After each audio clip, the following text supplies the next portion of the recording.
मंडळी, स्थानिक स्वराज्य संस्था मतदारसंघातून विधान परिषदेवर निवडून द्यायच्या 17 जागांसाठी येत्या 18 जूनला मतदान प्रक्रिया पार पडणार आहे. या पार्श्वभूमीवर राज्यातील राजकीय घडामोडींना वेग आलेला असताना नांदेड मतदारसंघातील राजकारणातही रंगत वाढत चालली आहे. काँग्रेसचे खासदार रवींद्र चव्हाण आणि भाजपचे राज्यसभा खासदार अशोक चव्हाण या दोन नेत्यांची प्रतिष्ठा या ठिकाणी पणाला लागली आहे. भाजपनं अशोक चव्हाण यांचे निकटवर्तीय अमरनाथ राजूरकर यांना उमेदवारी जाहीर केल्यानंतर महायुतीत सर्व काही सुरळीत नसल्याचं पाहायला मिळत आहे. तर काँग्रेसकडून माजी प्रशासकीय अधिकारी रामदास पाटील सुमठाणकर यांना उमेदवारी दिल्यानं महाविकास आघाडीत देखील बिघाडी झाल्याचं चित्र सध्या निर्माण झालंय. राजूरकर हे पूर्वाश्रमीचे काँग्रेसचे नेते आहेत, तर सुमठाणकर अलीकडेच भाजपमधून काँग्रेसमध्ये दाखल झालेले आहेत. या पार्श्वभूमीवर महाविकास आघाडीत फूट पडली असून हिंगोलीचे ठाकरे गटाचे खासदार नागेश पाटील आष्टीकर यांच्या चिरंजीव कृष्ण आष्टीकर यांनी आपल्या अपक्ष उमेदवारी अर्ज दाखल केलाय. तर महायुतीत ही जागा राष्ट्रवादीला न सुटल्यानं आमदार प्रतापराव पाटील चिखलीकर यांचे चिरंजीव प्रवीण चिखलीकर यांनी सुद्धा अपक्ष उमेदवारी दाखल केली आहे. विशेष म्हणजे त्यापूर्वी आमदार चिखलीकर आणि शिंदे सेनेचे आमदार हेमंत पाटील यांनी बंद दाराआड 1.25 तास चर्चा केली होती. त्यामुळे आता मतदारसंघात अशोक चव्हाण किंवा भाजप एकाकी पडल्याची चर्चा आहे. पण या सगळ्या गोंधळात शेवटी बाजी कोण मारू शकतं? मतदारांच्या संख्याबळाची आकडेवारी किंवा पक्षीय बलाबल नेमकं काय आहे तेच या व्हिडिओतून समजून घेऊयात. नमस्कार, मी पूजा आणि आपण पाहत आहेत देदनका. नांदेड हा स्थानिक स्वराज्य संस्था मतदारसंघ निर्माण झाल्यापासूनच यावर काँग्रेसचं वर्चस्व राहिलंय. अलीकडे 2010 ते 22 या कालावधीत काँग्रेसच्या तिकिटावर अमरनाथ राजूरकर हे या मतदारसंघाचे आमदार राहिलेले आहेत. त्यासाठी त्यांना राष्ट्रवादी काँग्रेस पक्षाची साथ मिळाली होती.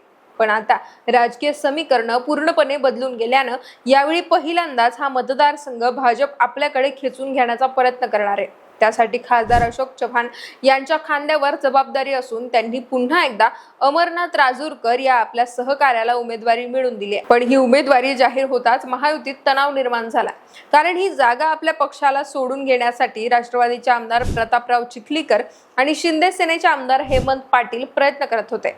पण जागा तर सोडाच, त्यांना उमेदवारी अर्ज दाखल करण्यासाठी सुद्धा भाजपनं बोलावलं नसल्याचं सांगण्यात येत आहे. त्यामुळे नाराज झालेल्या चिखलीकर आणि हेमंत पाटील यांनी एकत्र येत प्लॅनिंग सुरू केल्याचं बोललं जात आहे. हेमंत पाटील यांनी चिखलीकर यांची त्यांच्या निवासस्थानी भेट घेत तब्बल 1.25 तास चर्चा केली आणि त्यानंतर चिखलीकरांचे सुपुत्र प्रवीण पाटील चिखलीकर यांनी आपला थेट अपक्ष उमेदवारी अर्ज दाखल केला. जिल्ह्यात आपलं राजकीय अस्तित्व टिकवण्यासाठी चिखलीकर गटानं उचललेलं हे पाऊल महायुतीचे अधिकृत उमेदवार राजूरकर यांच्यासाठी डोकेदुखी ठरणार असल्याच्या चर्चा आता सुरू झाल्यात. कारण जिल्ह्याच्या राजकारणात वेगवेगळ्या पद्धतीने चालत असल्याची प्रतिक्रिया हेमंत पाटलांनी चिखलीकर यांना भेटल्यानंतर दिली आहे.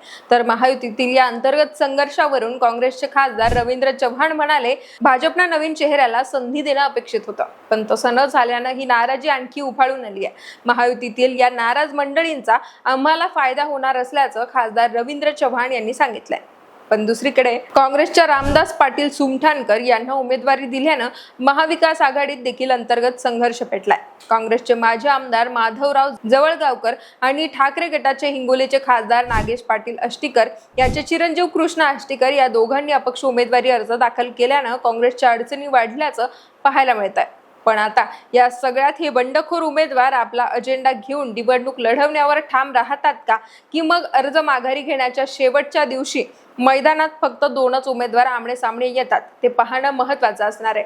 आणि जर अर्ज माघारी घेतले नाही तर कोण कुणाचं गणित बिघडवणार, काँग्रेसची मतं फुटणार की मग चिखलीकरांच्या बंडामुळे महायुती गोत्यात येणार, त्याकडे सर्वांचं लक्ष असेल. दरम्यान महायुतीतील अंतर्गत धुसफूस चालू असली तरी भाजपकडून स्वबळाची तयारी चालू असल्याचं कळतंय.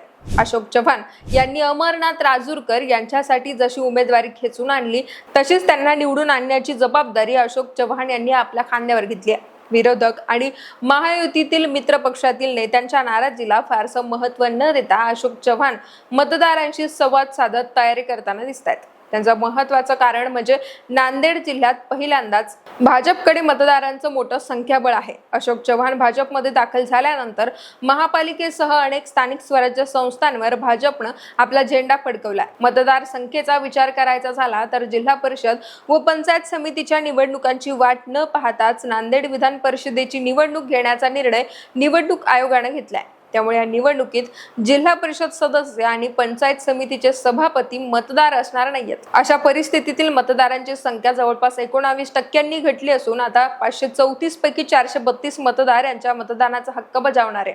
त्यात एकट्या भाजपकडे एकूण 116 तर महायुतीचे मिळून 152 मतदार आहेत। यामध्ये शिंदे सेनेचे 19 तर राष्ट्रवादीचे 16 मतदार आहेत। तसेच जे 41 स्वीकृत सदस्य आहेत त्यात देखील सर्वाधिक भाजपचेच आहेत। त्यामुळे अशोक चव्हाण हे स्वतंत्र लढण्याच्या दृष्टीनेही नियोजन करत असल्याचं बोललं जात आहे। आता महाविकास आघाडीतील मतदारसंघाचा विचार करायचा झाला तर काँग्रेस, ठाकरे गट आणि राष्ट्रवादी शरद पवार गट या 3 पक्षांचं मिळून 104 इतकं संख्याबळ आहे। तर शहर विकास आघाडी 10, मराठवाडा जनहित पार्टी 33, MIM 16, वंचित बहुजन आघाडी 6 आणि अपक्ष 1 असं इतरांचं संख्याबळ आहे। त्यामुळे इतर मतदारांसाठी भाजपकडून घोडेबाजार होणार असल्याची चर्चा सुरू आहे आणि असं झाल्यास भाजप स्वबळावर देखील अमरनाथ राजूरकर यांना निवडून आणू शकतं। पण दुसऱ्या बाजूला जर अशोक चव्हाण यांच्या विरोधकांची मजबूत एकी झाली तर नांदेडच्या राजकारणात मोठा ट्विस्ट पाहायला मिळू शकतो। काँग्रेसचे रामदास पाटील सुमठाणकर जायंट किलर देखील ठरू शकतात। शिवाय ते एक सुशिक्षित, अभ्यासू आणि विजनरी नेतृत्व असल्यामुळे त्यांनीच आमदार व्हावं असं नांदेडमधील जनता देखील बोलून दाखवते।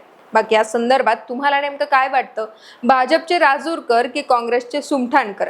कोण होईल नांदेड विधान परिषदेचा आमदार? यावरची तुमची मतं आणि प्रतिक्रिया आम्हाला व्हिडिओच्या कमेंट बॉक्समध्ये नक्की कळवा।